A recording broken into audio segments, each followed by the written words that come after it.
Alright guys, welcome back to the second video in this series. In this video I'm going to be finishing up building the front end, doing the steering, the pedals, the rack and pinion, and the bumper.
Okay, so this is where I'm at right now. Unfortunately, I don't think I'm going to do the third pedal. The third pedal was going to be my clutch because I'm going to have a manual clutch. But, so pretty much, this is where the gas pedal was going to be. The brake was going to be in here. And then the clutch was going to be on this side here. So, yeah, just imagine three pedals. Originally, I was going to have the rack in front, somewhere right here, and your feet were just going to be on this piece here, and then your pedal, in here. Got the steering wheel on the way.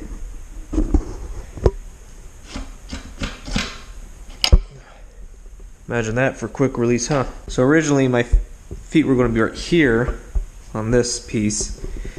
And you can see my toes are real close to this thing here, this piece here, which is okay for the two pedals. See, I got plenty of room, but when I have the third, well, the brake pedal, my foot's gonna hit this.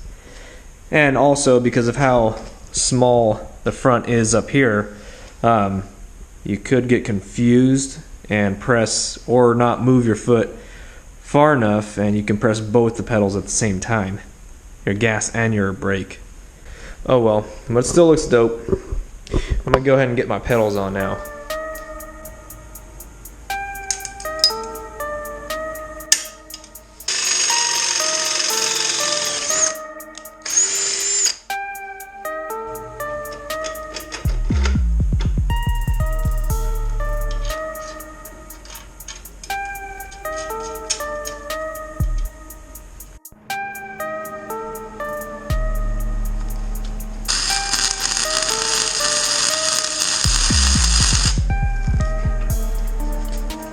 Alright, so I got my foot pedals on, both my gas and my brake.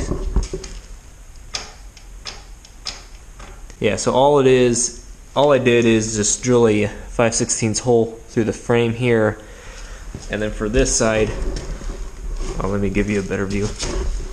Then literally just put a bolt through here, the spring goes back here, tie it on, and then I welded a 1/2 inch round stock, so that way the spring has something to mount to. So I got my pedals figured out.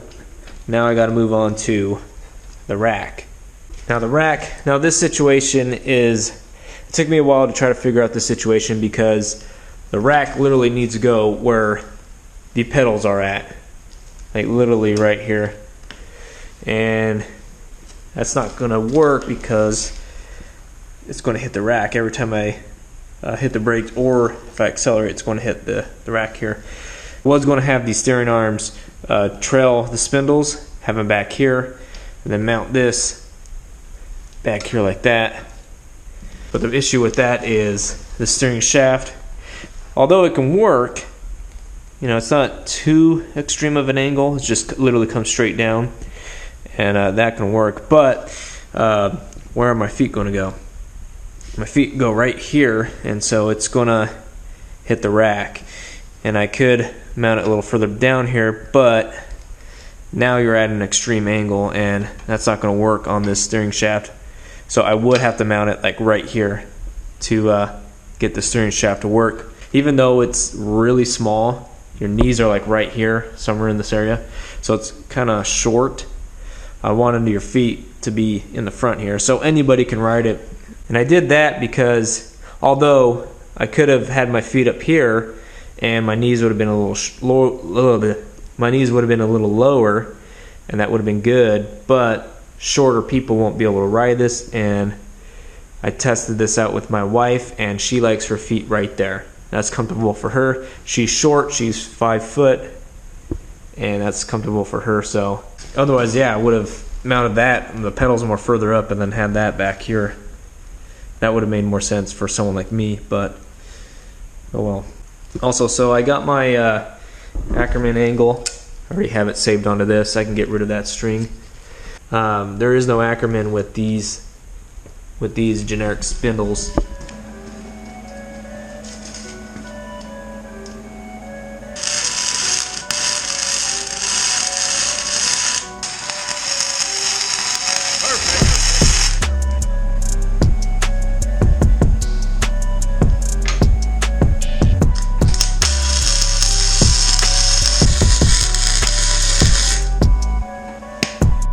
As that's cooling down, I'm going to go ahead and make my little side bumpers.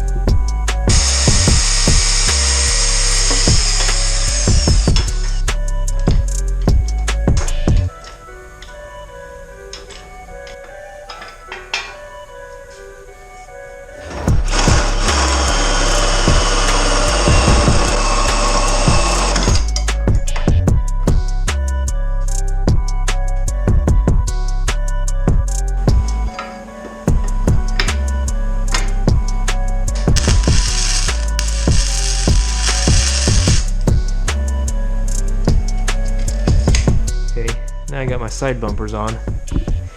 Now I got to get the steering shaft on. But there's a problem here because the shaft's a little too long. So I'm going to have to cut it and then re-weld it.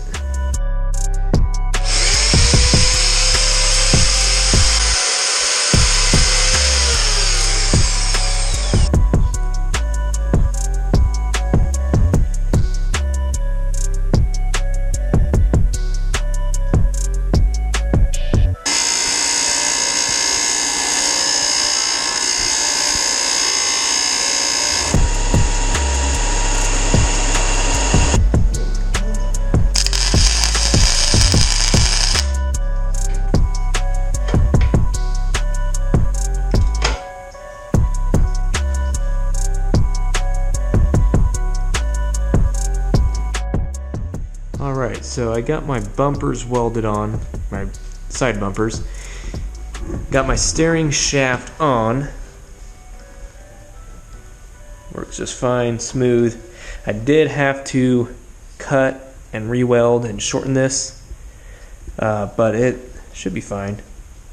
Turns good. I got my pedals on. So all I need to do is just make a bracket for this spindle here. I don't really know how I'm going to do this, but because I got the pedal and I don't want stuff to get in the way, so that's going to be kind of tricky. Also, I got a master cylinder that's going on this side because this is going to be the brake side. So I got a master cylinder coming. I think I'm going to attach it here. So that's also going to be kind of tricky. Gas pedal side's going to be okay because I'm not going to have anything taking this area up. It's going to be a little tricky, but I'm going to figure that out in the next video. This one, I just kind of, this is front end's almost done. I just got to connect the wheels somehow, and that should be it. I don't know, it'd be more complicated with these, so I didn't use these ones. These are split shaft lock collars. I got 1 inch. This is a 1 inch tubing. Oh, and also if you do ever in the future have to cut and re-weld a steering shaft or a shaft with universal joints, make sure that your yoke or this piece here is perpendicular to the other piece, because if you have them parallel, your steering, it's not going to bind, but it's going to feel kind of wonky. It's going to kind of pulse. I don't know why it does that, but just make sure that it's these C mounts, these, are they called yokes? I think that they're perpendicular when you weld them back together. So don't forget that. Although I don't have this torqued down. I just have it finger tight. But there's a lot of play in that. So I'll do all that in the next video and do my mounting my engine back here. I have it on order, so when it gets here, I'll have to assemble it, but I'll do that all off camera. Anyways, I'll see you in the next one.